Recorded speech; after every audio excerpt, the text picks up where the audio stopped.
A Nambudiri Brahmin prepares himself and goes to a Nair settlement. He bathes outside the house and changes his clothes. Another Brahmin serves him food.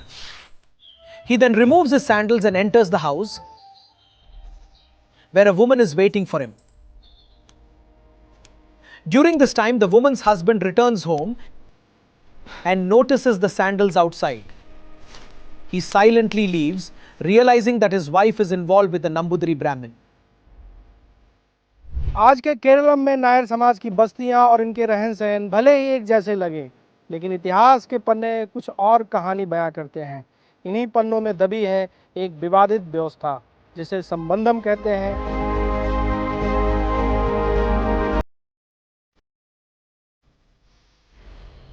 The story dates back to the 18th to 19th centuries.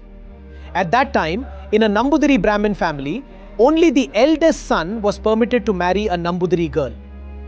Other sons could marry women from any other upper caste or form relationships with Nair women. In fact, in traditional Kerala society, Nairs were considered Shudras. At just 12 to 13 years of age, Nair girls were given a thali, that is a dish during a ceremony called Kettu Kalyanam. This marked that the girl was now eligible for sambandham.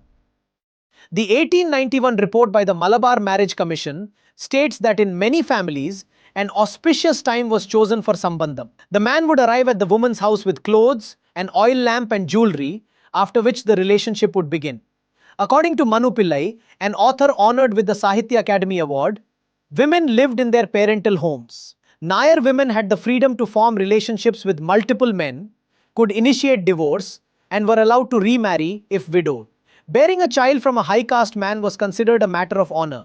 Many historians also believe that during that period, Nair society was matriarchal. Lineage was traced through the mother's name, and women were the heirs to property. जबकि इतिहासकार मानते हैं कि संबंधम प्रथा से पता चलता है कि तब महिलाएं कितनी ज़्यादा शक्तिशाली थीं। However, CPI-M leader Subhashini Ali refers to this system as a form of social exploitation. According to Shamsul Islam, a political science professor at Delhi University, on December 17, 1960, at Gujarat University, the second Sarsang Chalak of the RSS M.S. Golwalkar stated, "Today, crossbreeding is used only in animals, but our ancestors applied a similar concept to humans. To improve the human lineage, in Nambudiri Brahmin families, only the eldest son was allowed to marry a Brahmin girl. It was a rule that the first child of any married woman would be fathered by a Nambudiri Brahmin. Meanwhile, the situation worsened when women involved in sambandham were labelled as concubines and their children were considered illegitimate.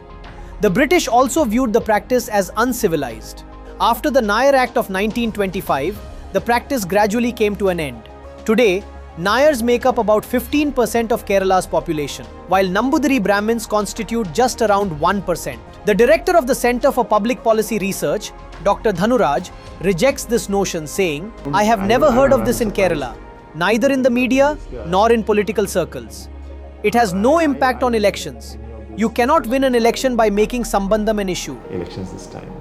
While the direct impact of this practice may not be visible in Kerala's politics today, these traditions have certainly created caste-based divides. From time to time, political parties remind Nairs of these historical injustices. Kerala's major parties even claim that with the rise of the BJP, exploitation could extend to Nairs as well as other communities.